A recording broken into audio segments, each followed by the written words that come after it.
So, is there cause for some optimism? Well, let's bring in Dr. Duncan Robertson, Policy and Strategy Analytics academic at Loughborough University. Very good afternoon to you. You've been poring over all the charts. What do you think? Certainly when it comes to cases, cause for some optimism? Well, I think we have to be optimistic. We're certainly seeing that lockdown is working in terms of the number of cases that are being detected. The numbers are coming down, and they're coming down relatively quickly if you look at the data that's detected. And that's a little bit different to the numbers that the ONS are showing. So this is the heat map going from left to right, from summer across to the last week up to 7th of February. And we can see the vertical line being on the right there, being when lockdown started at the beginning of January. And since then, cases have gone down quite significantly, about 70% since their peak at around the new year. So we're seeing numbers coming down, and that's great news.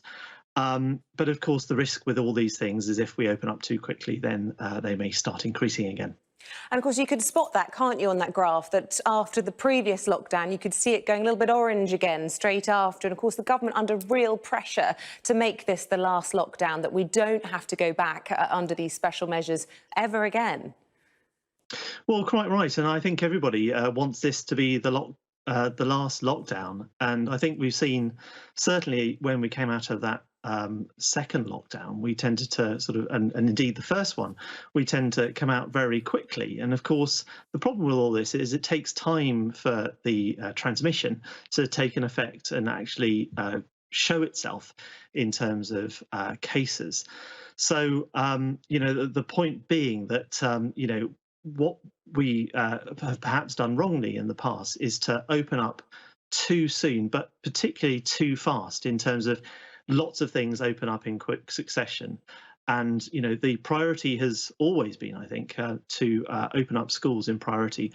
And that, has to be done cautiously, but it's imperative, really, that we don't do too many things too quickly. Otherwise, we could make the mistakes of the past.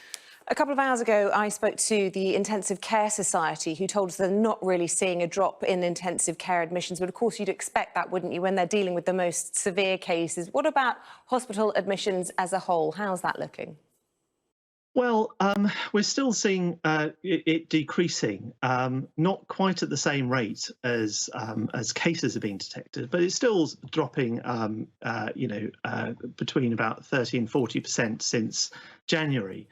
And I think what's interesting is if you look, then they're actually dropping at the same rate for all adults. So they've started at different numbers, and this is the rate per 100,000 each week. But for the over 85s, they're dropping at the same rate as other adults as well. And I think this is interesting in that we're not quite seeing the effects of vaccines come in. I wanted to ask you about that. At the moment. OK. When might we see that then? Well, we're seeing the hospitalizations coming down, and we would expect the vaccinations to come in a couple of weeks' time. I think it's unfortunate we haven't seen them so far, but I think that's what we'd expect. So we're starting to perhaps see the first signs of a vaccination effect, and what we'd expect is the number of cases and particularly number of hospitalizations to decrease in the over 80s and over 85s. And these are the groups that, of course, have had the priority vaccines. So give it a couple of weeks, and I hope we'll see some signs of optimism and the vaccines doing their thing. And just finally, what about the rate of positivity? Because, of course, that tells us whether or not we've got this pandemic anywhere near under control, and if we're sort of getting it in a better shape than we were in before. Yeah, so positivity is the number of people that test positive as a proportion of the number of people that are tested. And we're seeing that come down as well. I think one place we're not seeing it come down quite so fast is in children.